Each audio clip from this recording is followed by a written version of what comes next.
The body scanners that stop you from taking dangerous objects, like bottles of water, onto planes, were installed due to TSA regulations.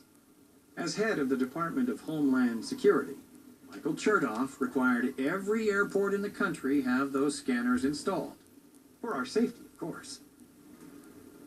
This technology allows us to detect any item concealed on a person's body, including molded plastic hidden under clothing.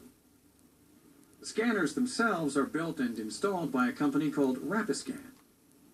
Can you guess who worked as a consultant for Rapiscan after leaving Homeland Security? Oh yeah, I remember. Let me see.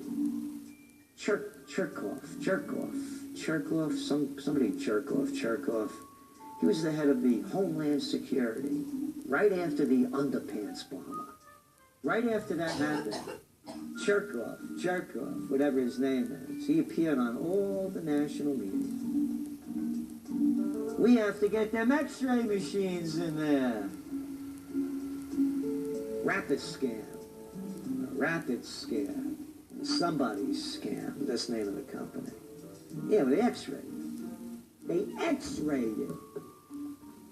Oh, son of a gun. Wow. Chertoff is a consultant for that company after he left Homeland Security. Okay, let's get this straight. GMOs, safe. Raw milk, unsafe. Preparing poultry in the open air is unsanitary, but drugs that cause heart attacks are fine. Getting X-rayed at the airport is vital to national security, and stealing from your customers is okay, provided you do it $1 billion at a time. With regulatory agencies so deeply entangled with big business, it's almost impossible to know whether the rules we live by are there for our safety or someone else's financial benefit. Whatever the reason, the end result is our lives are now so heavily manipulated by the desires of others, our choices are becoming more and more limited. That's what government regulation is all about. It's all about limiting your choices. The government wants to make those choices for you. They want to take away your freedom to choose. The choices that you make, the types of food that you eat, right? All of this is determined for you by the government. Should I wear a seatbelt? Is this bank a safe place to keep my money? Do I need insurance? We're all so busy with our daily lives that making important decisions can become overwhelmingly daunting. A lot of people prefer the freedom from making choices, even if it means the choices being made for them aren't the best. The idea that government should make our choices for us is one that a lot of people prefer, rather than to make their own choices.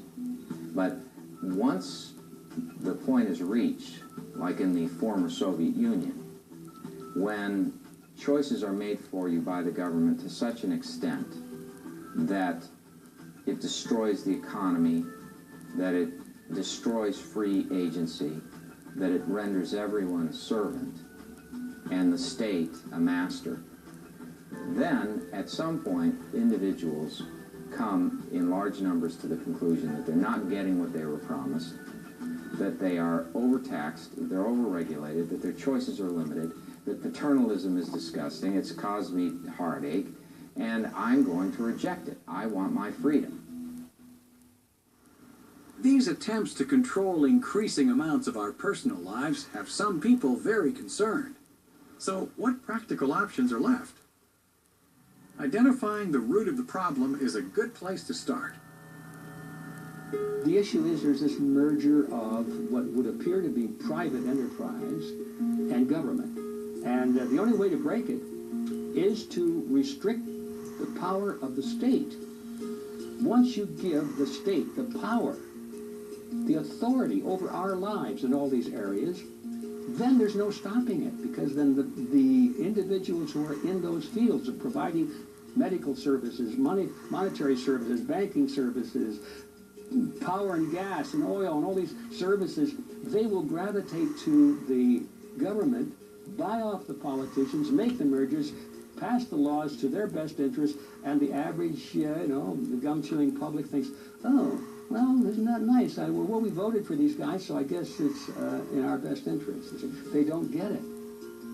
If you take all the temptation, all the power away from political office, the only people who will go into it will be those who want to serve their country, because there's no way to steal anything anymore.